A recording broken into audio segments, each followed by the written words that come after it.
Hey folks, Eric here, the Whatever Guy, because it really is whatever with me. And do you folks want to know about the craziness that is the medical marijuana program in Alabama? You guys stick around and I'll talk to you guys about that. As you guys know, man, my name's Eric. I am the Whatever Guy, and I usually shoot videos a couple days a week, basically keeping you guys updated in the world of Delta 8, Delta 9, Delta 10, hemp cannabis, just what's going on in our realm. And today, man, sitting here bullshitting around on an early Thursday morning, got a lot of stuff to look forward to in the coming days as far as reviews go. I got this big package from over at Earthy. I don't know if you guys can see that with the light the way it is, but I've got quite a few THC-A samples and quite a few THC-A diamond samples. So we'll be checking those out in the next couple of days. For those of you who don't know, THC-A is actually the acidic form of THC. It is what THC is before it converts. THC-A, once you apply heat to it, converts to THC. So that flower is all legal to be bought over the counter. You don't have a license for that. You don't have to have a card for it. You can literally walk into any gas station, pick that up, walk out the store with it. It has no THC content in it, but the minute you apply heat to it, that THC-A converts to THC, and that's how you're getting high with the THC flower, guys.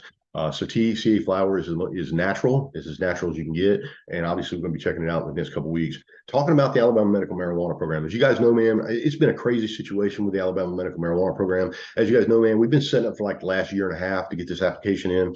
And it was just in June that they decided that they would award those licenses. And then by Friday, we figured out that all those licenses that were awarded were basically wiped out because they've had some inconsistencies in the grading. Basically, they call it inconsistencies in the grading, but what I'm telling you is that basically what happened is the very beginning, Alabama people were supposed to be the ones that were supposed to benefit from this medical marijuana program.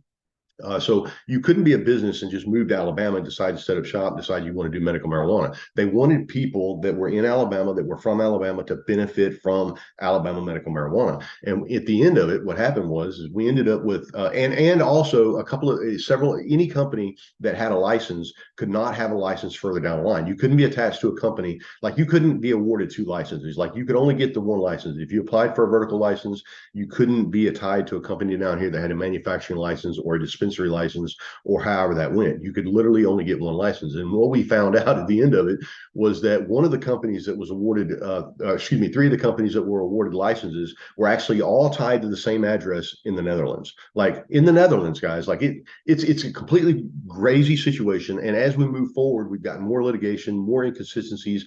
Basically, the Alabama Medical Cannabis Commission basically seeded out the counting or the adding up of the numbers and the looking at the applications. All that was seeded out to the University of Alabama, I think it was, or University of South Alabama. Either way, they took it out of their hands, and then obviously, behind closed door session, they had all these discussions. None of the people that sat on the AMCC board, actual board, got a license, and all those people were in Alabama. And then the majority of the people that got the licenses, supposedly before they were abolished, none of the people, we don't even know who they are. Like, I'm in this business, guys. I'm in this state. I know most of the operators. I know most of all the operators. They're the contractors, the owners, the salesmen.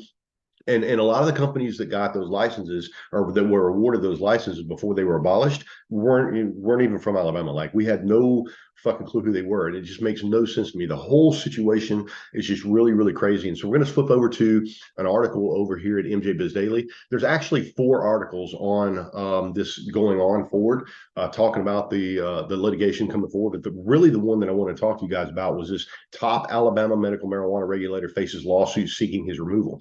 This is just one thing going on in the Alabama Medical Marijuana Commission. I told you guys previously that I thought that we'd be another year off getting medical marijuana, but it looks like we're way further off than that. Like we're like we were at ground zero when we first started. Like we're like at -10. Like this is ridiculous that the Alabama Medical Marijuana we just can't get it right here in the state. And I really thought that having some good old boys down there that we would get this situation under control, but it's not. It says the chair of the Alabama Medical Cannabis Commission faces a lawsuit seeking his removal from the position. In a lawsuit filed Tuesday in Montgomery County Circuit Court, Kimberly Holcomb alleges that Dr. Stephen Stokes cannot serve on the AMCC board because he was a trustee for the University of South Alabama when he was appointed in July of 2021. The lawsuit cites state law prohibiting any AMCC member from being a current public official. A message seeking comment was left on Wednesday with AMCC. USA did not have a representative to comment on the lawsuit Wednesday. William Somerville, lead attorney in the petition, said in an interview Wednesday that Stokes has had a conflict of interest in his activities with the commission. The statute says if you're a public official, you can't be a member of the commission as a member of the South Alabama Board of Trustees, he's a public official. We think that's very clear. Somerville said that Holcomb is a regular citizen and works for a law firm in Montgomery, but that she is solely acting out of her belief that this is in the best interest of the people of Alabama.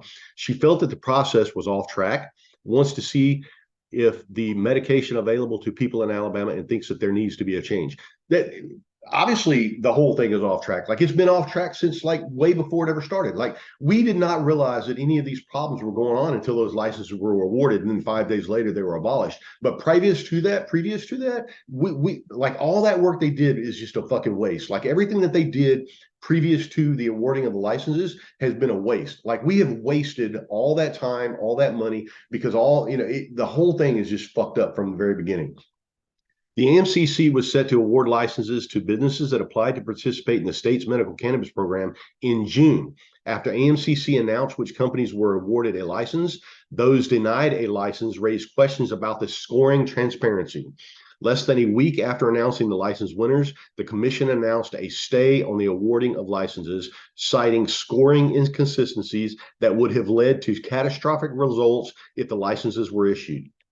I'm not sure what catastrophic results they're talking about, but basically they would have realized on the other end of it that they would have killed the medical marijuana program, because we would have been tied up in litigation for years and years and years, because those people that were awarded those fucking licenses were not from Alabama. They weren't from Alabama. Matter of fact, the one person that should have got a license, Antoine Mordecan, you would figure that Antoine Mordecan, the leader of the Black Caucus, the Black Cannabis Commission Caucus, would have at least had a leg up in getting a license in the state of Alabama, knowing the history that goes on in Alabama. It's almost like anybody that was sitting on the AMCC board was not from Alabama and doesn't understand the history of Alabama, because they wouldn't have done this shit in the first place. The University of South Alabama brought in evaluators who reviewed the initial license applications. Following the stay by the commission, Alabama Always, one of the companies denied a license, filed a lawsuit alleging that the commission violated state law that legalized and set up a market for medical cannabis in 2019, when the agency denied its applications for a license.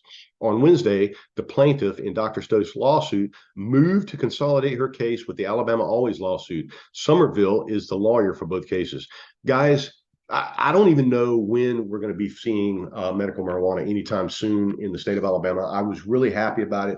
Obviously, Boral Hemp has an application in. We weren't awarded a license before they were abolished, but obviously, those companies out there that were awarded licenses that are not from Alabama, they need to move out of the way and make room for people that are from Alabama. You're not fixing to come to Alabama and run shit in our state and think that you're going to get away with it. The Alabama is a very closed off, conservative type of place. And we are probably separate from a lot of the United States in the decisions and stuff that we make in the state that we make. But again, I will state this: you're not going to come to Alabama and run things the way you think you are in these other states, because it's just going to be tied up in litigation for years and years to come. I hope that we can get this figured out sometime soon, but I really don't see any time soon getting this figured out, because it is a fucked up situation, guys. And I hope you guys appreciate the video. I'll talk to you guys later, and I'll see you guys next week. Talk to you later. Love it.